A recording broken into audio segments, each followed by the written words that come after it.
Jalen Duren and Cade Cunningham were all-stars this year. Jalen Duren for the first time of his career. Is it possible that they have another player join them, potentially Ausar Thompson, in the all-star game? We'll break it down in today's episode, Locked On Pistons Podcast.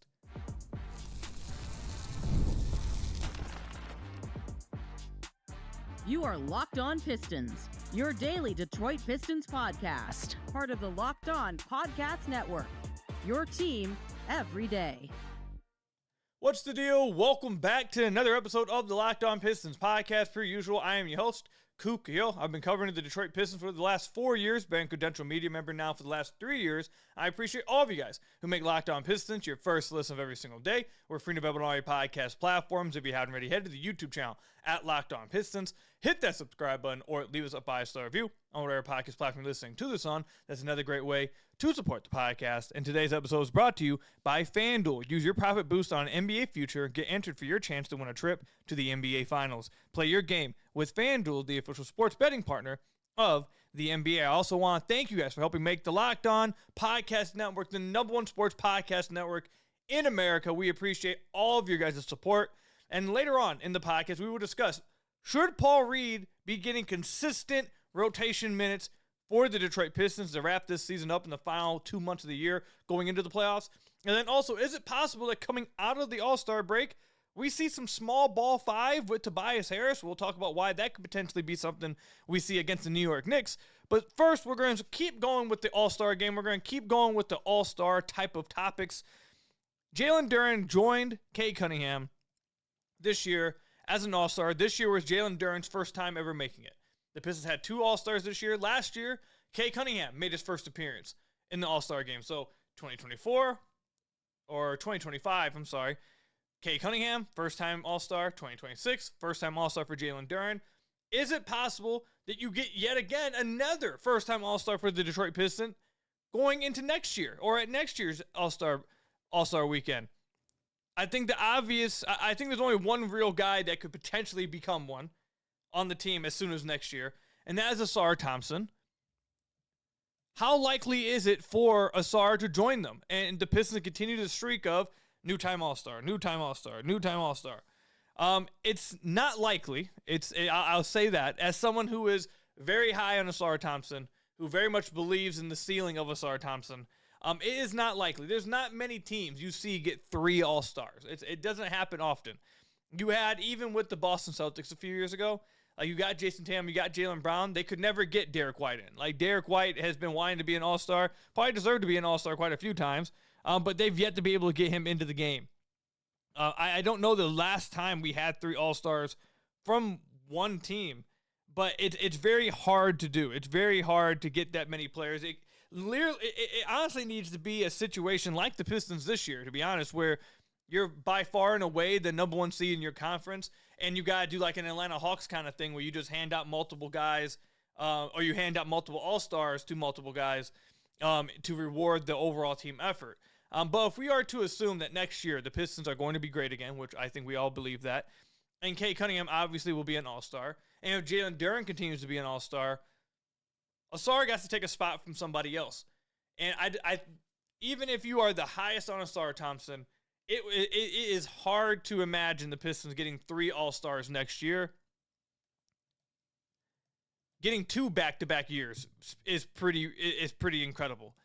So instead of just talking about, who would Ausar have to beat out, blah, blah, blah, I think that's jumping the boat way, way too much. I'd rather just talk about what Ausar has to improve on, what he has to take the jump in to reach that status, which I do think he has in his ceiling. I do think he can become an All-Star. I do think he can become one of the top 30, 35 players in the NBA. I think he has that type of potential. And part of the reason why I believe he has that potential and why he is the next guy on this list or on the Pistons to have that next best chance, one, he's a starter for them. He's going to play one of the top 5-minute getters on the team. And 2, he's one of the best, I think the best defender outside of Wemby in the league today. He is the best perimeter defender, I think, in the NBA. Just remove Wemby from the conversation. He's historical, generational, you got to kind of just ignore him when you talk about these things. But I think Ausar is the most versatile defender in the NBA. I think he's the best defender outside of Wemby in the NBA. I think he's the best perimeter defender in the NBA. I think he's the best point of attack guy in the NBA. I think he's arguably one of the best passing lanes guys in the NBA. I think what he does in the defensive end of the floor is so heavily valuable, and he's so great at that end that already has him at such a high area to where it's like, okay, it's kind of like, if you go back, it's kind of like, how good does, and I'm not comparing Ausar to this guy, it's just follow the logic here. It's like Ben Wallace, where it's like, okay, well, how good does he actually have to be offensively for him to be an all-star level player, for him to be a star? I'm not saying Ausar is at that level, not at all. My overall point is that it's like that. It's where if you're that great defensively, the question just is, okay, well, how good do you have to be offensively for you to actually have all-star level impact? Obviously, Ben's one of the greatest defenders we've ever seen, so that the bar wasn't very high for what he had to do, and he was part of incredible contending teams, all championship level teams, back-to-back years, multiple years in a row, defensive player of the years, all that good stuff. I'm not comparing Ausar to Ben Wallace at all. It's just overall the comparison of great defender, how good does he have to be offensively? And there's a few areas that Ausar has to improve offensively. I'd like to see him improve some of these areas throughout the rest of the year, but there are a multitude of different avenues Ausar can take. I think the most realistic one is the same one that I believed before the season. It's him improving his handle to a point where they trust him as a pick-and-roll ball handler, where they trust him as a secondary creator, where he's running a lot of actions, he's creating with the ball in his hands, he's getting downhill, he's drawing free throws, he's drawing extra defenders, kicking out. We know how good of a passer he is. We know how good of a playmaker he can be. Some of the vision that he showcases night in and night out. He had a really nice behind-the-back pass before the break to Jalen Duren in the pick-and-roll. It was really good pass. And that's where I believe is the easiest pathway for him to just improve your handle to where they trust you as maybe the backup point guard, maybe as the secondary creator on the team. That right there, I think, translates or it really takes him to another level to where he has a legit role on this team as a very valuable offensive player. And I think that takes him close to an all-star level player. If he just improves that, a high-level defender, one of the best defenders in the league, that also can run the offense at times, that also can get downhill, that also can draw free throws and play make for your team and create open looks for your team. Like, I think that overall is pretty valuable. And I think that's the easiest pathway for him. So, number one answer is improve your handle and just become a better, creator when it comes to running the offense. I think he can do even some of that now. The Pistons haven't done it as much since the beginning of the year, but I think he can do some of it now. That's number one area. Next area, he has to improve as a finisher. This is something we'll talk about in the offseason. Obviously, after the season when we do his season review, like we go through every offseason with all the players. But Ausar has to improve as a finisher. If you're going to take all of your shots at the rim, if you're going to take all of your shots within 5 feet of the rim, and that's where you're living at, you have to be a very good finisher on these looks. I'm not going to pay attention to his dunk percentile because he tries to dunk so many shots. He has 74 potential dunks this year, and he doesn't make sometimes he gets blocked when he tries to dunk on somebody. He misses one. He's missed one every now and then. That doesn't really matter to me. What I'm going to pay attention to here is his layup percentile here. He's in the 23rd percentile on layups this year, shooting 49% on layups. And that's not going to cut it when all of your shots are at the rim. Now, because all of his shots are at the rim, it makes some of the finishes maybe harder because guys are waiting for you at the rim. I get that. But that's the kind of player you are. You have to improve in that area. You have to become a very, very good finisher at the rim in order to become a more efficient basketball player. Now, last year, he was a very good or very good is a little bit strong. He was a really good finisher, I would say, at the rim. He was in the 62nd percentile at the rim last year. He's at 61% at the rim. This year, he's taking a step back at the rim. I think a lot of that has to do with now a lot of those looks that he's missing are self-created looks. It's not just assisted at the rim. These are a lot of him trying to get downhill and taking some awkward runners at times, some awkward layups at times. He also has blown a few bunnies at the rim. So I think he needs to improve his handle. He needs to improve as a finisher to really take that next step. And then obviously the last one that he could take, I think this is the most unlikely one, but this is the one I should add, just being more aggressive consistently game to game as a scorer. That would be big for him. If he's just aggressive, honestly, he would maybe even get there. He could maybe be not as efficient as a player, but if he was just ultra aggressive all the time, he might get close just by doing that. But the last one, which is something that I'm sure all of you guys want to see, but I think it's the most unrealistic pathway to Ausar being an all-star, and as improving his jump shot. Now, I've said this before in the podcast. I have been told by people around the team that the plan is for Ausar. They don't really want him taking threes this year as much, but next year is the plan for him. They have a long-term plan for him with Fred Vinson, where next year is the year where they really want to put his form together, and that's where they want him taking three threes a game. They want him taking quite a few threes a game next year. That's where they have his plan on. We'll see how it looks at that point. It's nowhere near ready right now. It's not. I don't know if it's ever going to be a part of his game. It doesn't have to be a part of his game for him to get to the point we're talking about here. But if he did get this part of his game, I mean, he would just become, like, I don't even know what the ceiling would be. If he became a decent to good three-point shooter, I don't know what you would do, to be honest. But he's so far behind in his three-point shooting. The free throw shooting fluctuating as it has. There's not a lot of reason to believe that the three-point shot is something that's going to all of a sudden come about to any real impactful area or any real impactful level, I should say. So I don't think that's very likely for him. I think he just needs to improve as a finisher, become or remain aggressive game to game, play to play, possession to possession, instead of just picking random spots every week or so to be aggressive. I think that's the main thing. And then improving his handle. His handle is better this year than it was last year. He's not turning the ball over as much. They have trusted him a little bit more with the ball in his hands.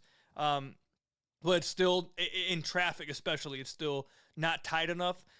Get the handle tighter to where they trust you to run more actions, where you're not losing the ball or in traffic. And I think that's the clearest way for him. And even if he does those things, I think it's going to be tough for him to be an all-star next year and continue the streak of first-time all-star for the Detroit Pistons, because it's hard to have 3 all-stars from any team that is. So let me know in the comment section down below or over on Twitter at Khahil. Do you think it's possible Ausar continues the trend next year of first-time all-stars for the Detroit Pistons? Let me know. Comment section down below or over on Twitter at Khahil. Coming up, should Paul Reed get consistent minutes in the Detroit Pistons rotation? We'll break it down, talk about it coming up. This episode is brought to you by Indeed. Workplace chaos, deadlines stacking up, inbox overflowing, and the one position you have to fill that's still open. When the pressure's on and you need the right hire, this is the job for sponsored jobs. Indeed Sponsored Jobs helps you reach the people who actually fit what you're looking for, skills, experience, location, so you're not just hoping for the right candidate stumbles across your post on accident. And here's a stat that says it all. In the minute I've been talking to you, companies like yours made 27 hires on Indeed, according to Indeed data worldwide. So if you're hiring, spend less time searching and more time interviewing candidates who check all your boxes with Indeed Sponsored Jobs. Spend less time searching and more time actually interviewing candidates who check all your boxes with less stress, less time, and more results if you use Indeed Sponsored Jobs. And listeners of this show will get $75 worth of sponsored job credit to help you get your job the premium status it deserves at Indeed.com/podcast. Just go to Indeed.com/podcast right now and support our show by saying you heard about Indeed on this podcast. Indeed.com/podcast. Terms and conditions apply. Need to hire? This is a job for Indeed Sponsored Jobs. Then I've got to tell you guys about another one of our sponsors, TurboTax. Tax season doesn't have to take over your life. This year, TurboTax is making it easier than ever to just hand things off and move on with your day. With TurboTax Full Service, you can have your taxes done for you by a trusted local expert, start to finish, without the stress or guesswork. Instead of spending hours trying to figure out forms, you can meet with a local TurboTax expert in person or connect online. You can upload your documents, go about your day, and get updates right in the TurboTax app. It's a huge time saver and gives real peace of mind knowing an expert is handling it for you. For a limited time, you can have your taxes done by a local TurboTax expert for just $150 all in if your TurboTax expert didn't file for you last year. Just file by February 28th. Take taxes off your plate and get back to your life. Visit TurboTax.com/local to book your appointment today with TurboTax. So I want to thank you guys again. Make Locked On Pistons your first listen of every single day. We are free and available on all your podcast platforms. If you haven't already, head to the YouTube channel at Locked On Pistons. Hit that subscribe button or leave us a 5-star review on whatever podcast platform you're listening to this on. That's another great way to support the podcast. I also want to let you guys know to check out the Everydayer Club if you haven't already. If you want to have exclusive access to the Locked On Pistons Discord server where you can talk with me, other Pistons fans, between games, during games, on game nights, on off days, whatever it is. Whenever time you want to talk about Detroit Pistons, you can talk with the rest of the Locked On Pistons community. If you join the Everydayer Club, you can also join, and if you do, you will get a Locked On Pistons ad-free episodes every single day. You won't have to worry about any of the ads anymore. You get one clean listen of Locked On Pistons. If you're interested in joining the Everydayer Club, you can go to lockedonpistons.supercast.com to check it out and join today. Now, let's talk about Paul Reed, who has become one of the fan favorites in the community, especially this year. He was very much liked last year, but this year I feel like he's become even more of a fan favorite. Every time he's been called upon to play heavy minutes, anytime he's been called upon when someone fouls out, anytime he's had to play minutes, he's just come in and he's just played incredibly well. Every single time. He has showed up and showed out for the Detroit Pistons, and it's very impressive the way he performs on such short notice without being warmed up, with being out of the rotation for so long, then randomly just being asked to play and still having that same level of impact. One of the things I think is really interesting about Paul Reed before we go any further is, like, a lot of people consider Paul like a veteran in the locker room. He's 26. He's not like he's only 2 years older than Cade. He's not like he's old.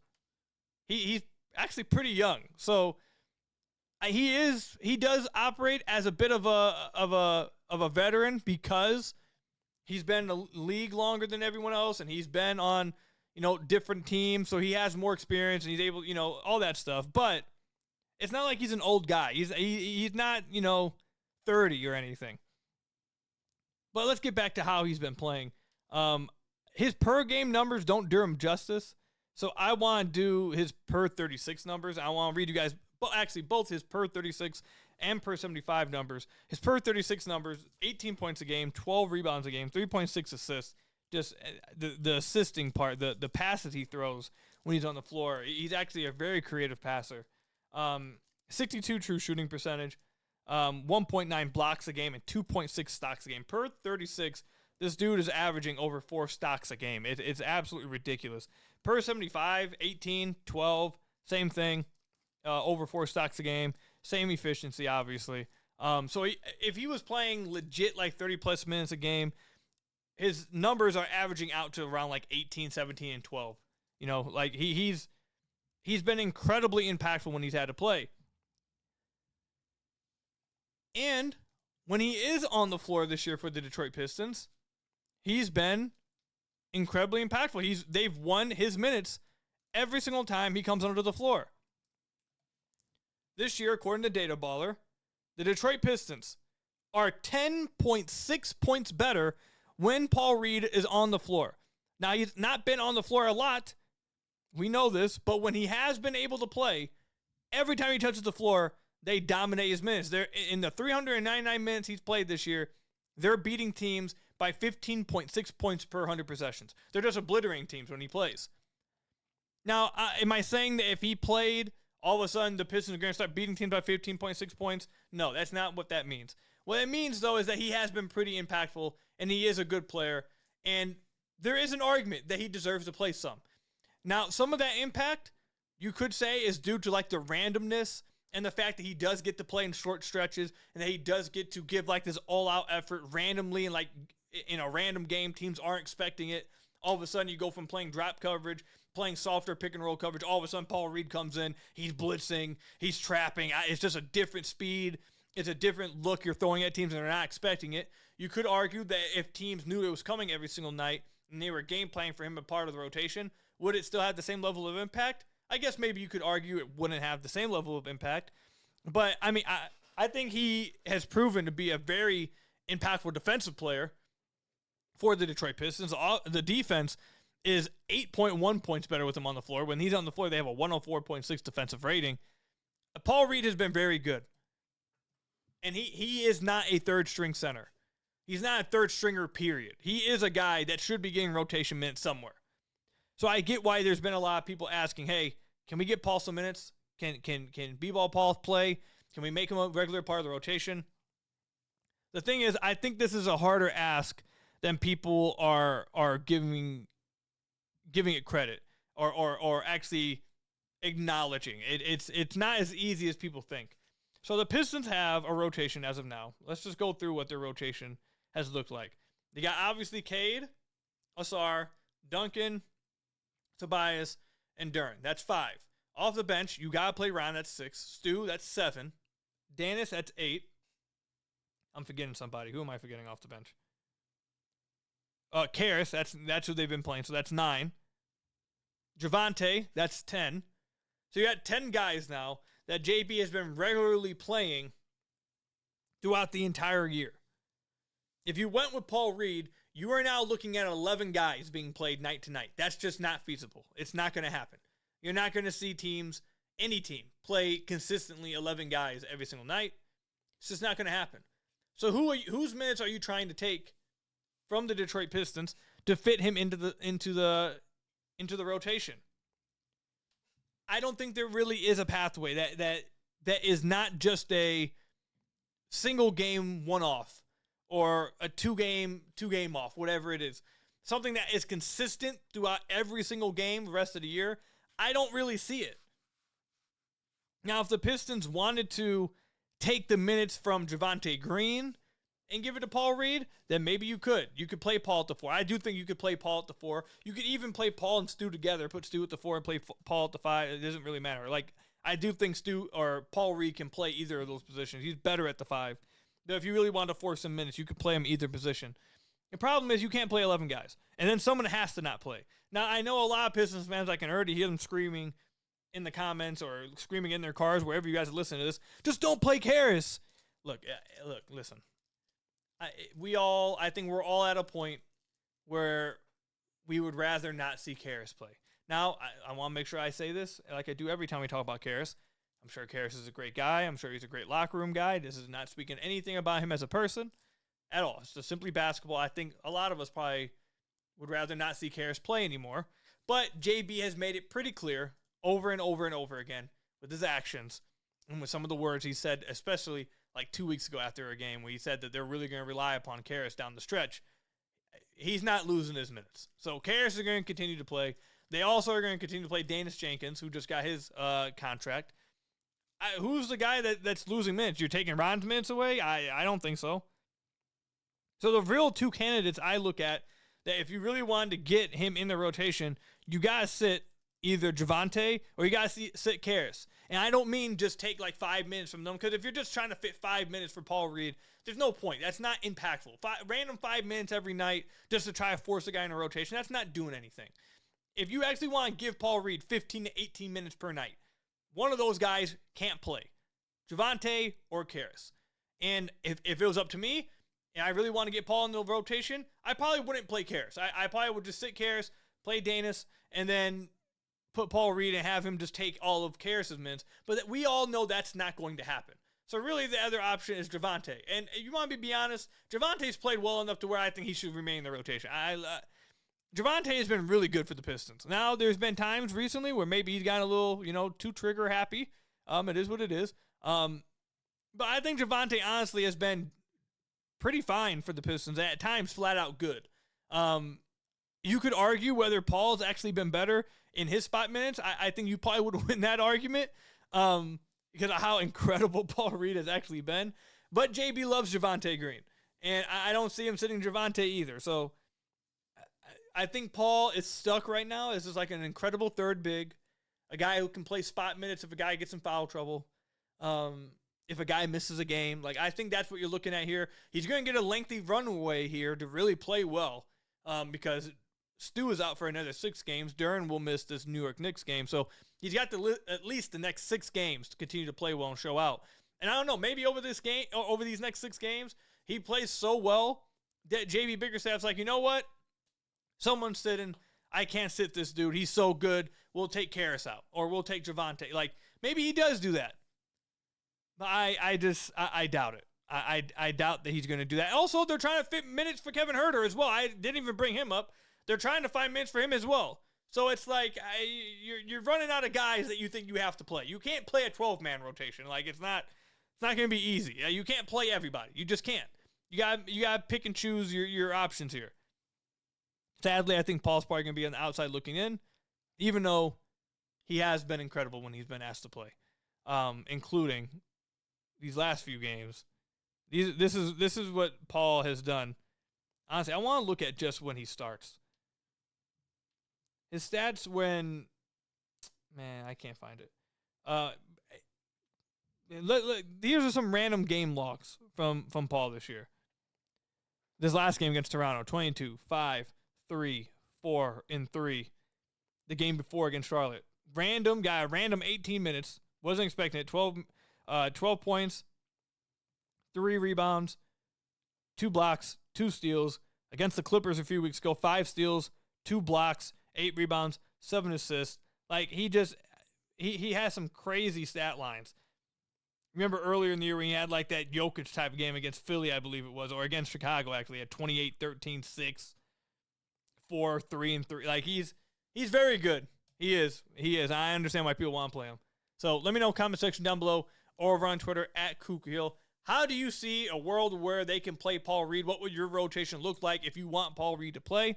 But coming up, is it possible that we could be seeing small ball 5 lineups with Tobias Harris at the 5 in this upcoming game against the New York Knicks? We'll talk about it and break it down coming up. Today's episode is brought to you by FanDuel. Ever wanted to experience the NBA Finals live and in person? FanDuel is giving you the chance to turn that dream into a reality with their NBA sweepstakes. Here's how it works. Use your profit boost on any NBA future, and you'll automatically be entered for a shot to win an NBA Finals trip for 2.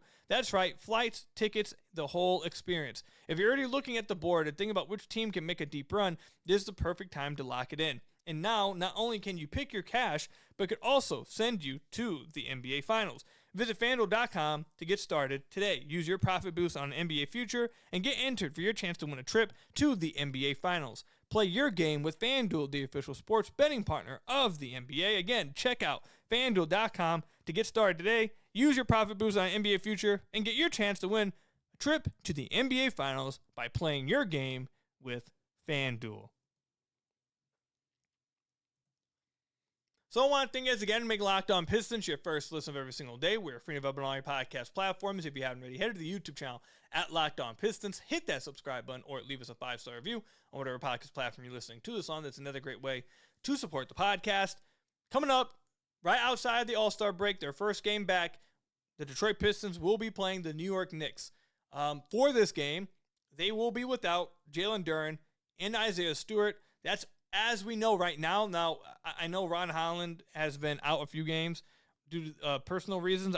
We don't really have an update on that. It's not like he's hurt or anything, so I don't know what it is that, if that's something he's just going to be back for, or if it's something going on.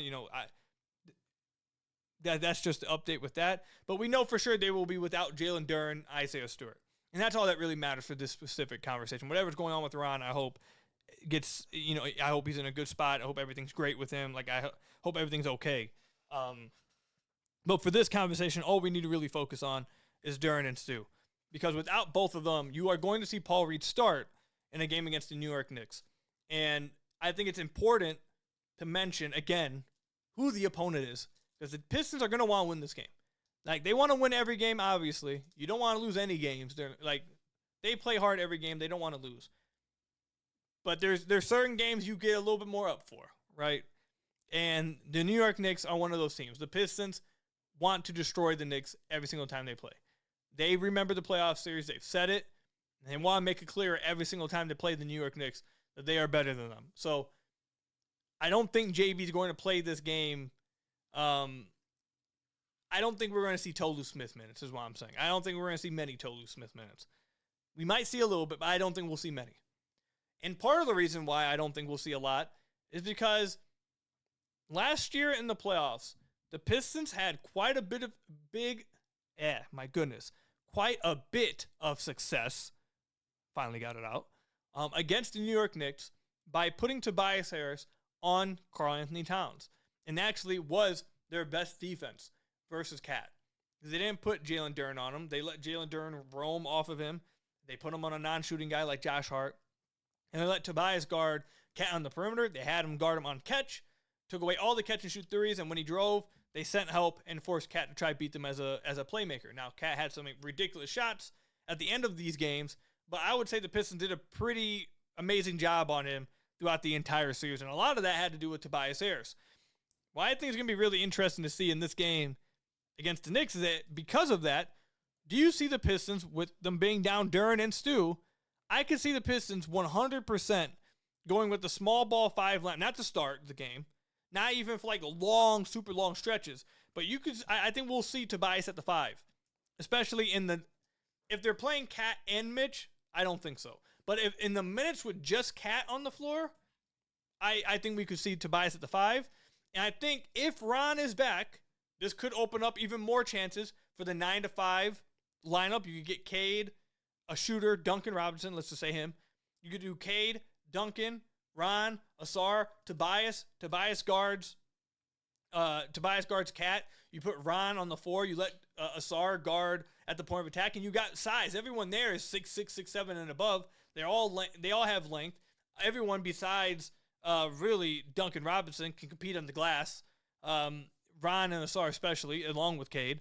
So, like, I think that's something you may see, and I think that actually might open up some things offensively for them with the circumstances they have. You can have Tobias spotting up. You can use Ausar as the screen and roller guy.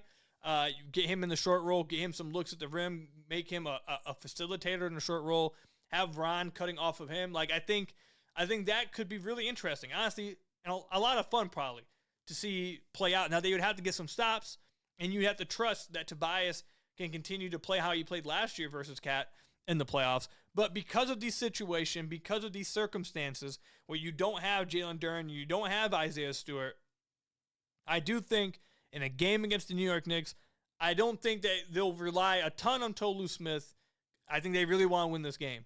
And if Tolu gets, in his first 2 minutes, he's like balling out, heck, maybe they do roll with him. We don't see this small ball 5.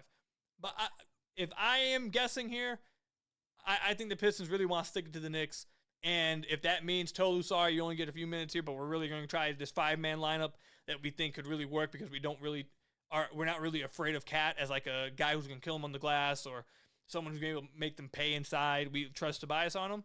I think you could really see that. I think it's going to open the floor offensively if we do see it. And if it works really well, I think maybe that might give you a little hint at maybe something we see in the playoffs at times. Maybe if they get the Knicks again in the playoffs, maybe we see some more small ball 5 with Tobias. I don't know. I remember a few episodes ago, I said the rest of the season, I want to see them like test some things so they know, so they have an idea of how this works if they want to go to it in the playoffs. I think this is a chance you could potentially try to do the Tobias at the 5 in a small ball situation. So let me know, comment section down below or over on Twitter at Khahil, how you guys feel about potentially playing Tobias at the 5 in this game against the New York Knicks. But that's all I've got for you guys today. Thank you guys for making Locked On Pistons your first listen of every single day. Free and available on all your podcast platforms. Hit that subscribe button to the YouTube channel. Leave us a 5-star review, whatever podcast platform you're listening to this on. And until next time, I'll see you guys later. Stay safe out there, and peace out, everybody.